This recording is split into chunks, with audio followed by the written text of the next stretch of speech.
Oh,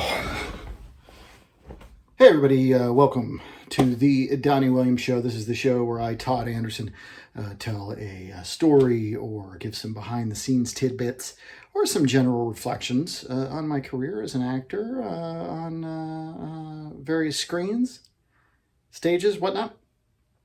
And I do this because a musician said I should. So going into this summer hiatus, oh boy, summer hiatus. How do I want to launch into the summer as far as my career reflection is concerned? Geez, I want to go out with a bang, and I'm just floundering here. It hasn't been a great year as far as booking work. I'm going to be perfectly honest with you. First job I booked was a COVID backup job. I talked about that on here.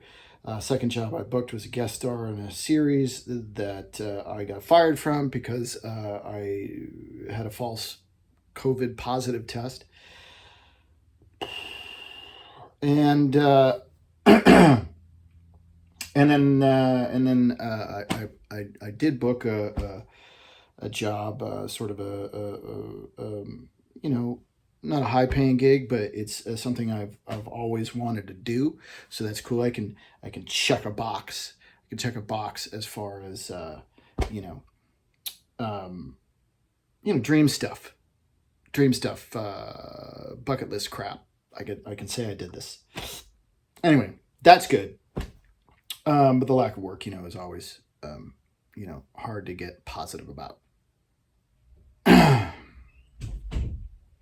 And I know in the past I talked about a job where I had to dress like a giant butterfly, and the people of New York, when they saw me on the street, reacted in certain ways, and I was pointed at and stared at, which was amusing, and I think if I didn't talk about that on this show, then, my book, 101 Reasons Not to Act. It's called Don't Act, 101 Reasons Why You Shouldn't. You can pick that up.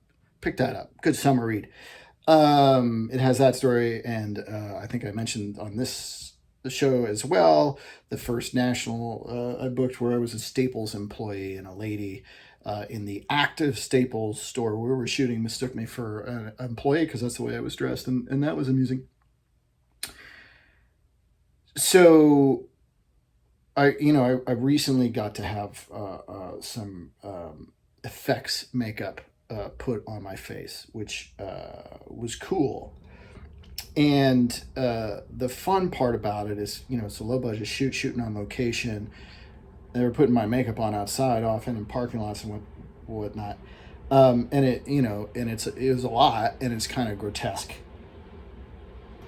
And the joy for me of that was because we were outside and we were on location. There were people, and people would see me not knowing what the hell anything was about, and I often had to walk from base camp to the location where the shooting was actually happening, and they put my makeup on base camp, and then I'd go to the location, and so I would walk down these public streets. It was about a block, and various people would pass me, cops, people walking their dogs, people out there with their children, and the various reactions to the grotesquerie that was me was interesting and fun. Obviously, we're shooting in Los Angeles, so people aren't that, freaked out by productions or whatever happening, but it was amusing to have a guy walk by a dog, and I just said,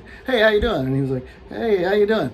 Like it was nothing. But then, like the people who really would stare at me as they walked by were kids, and I was worried, maybe they'd get nightmares because of the grotesqueness of it. But I don't know. They just seemed more fascinated by it.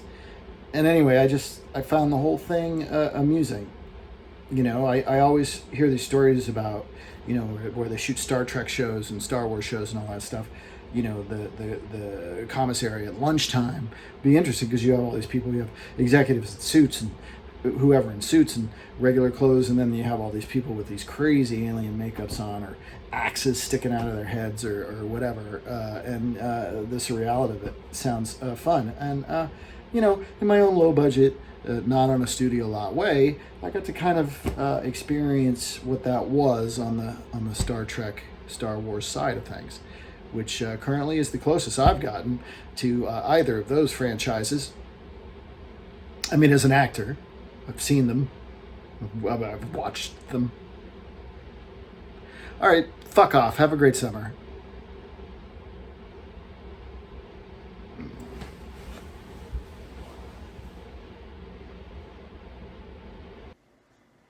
This has been a Blursh production. Blur.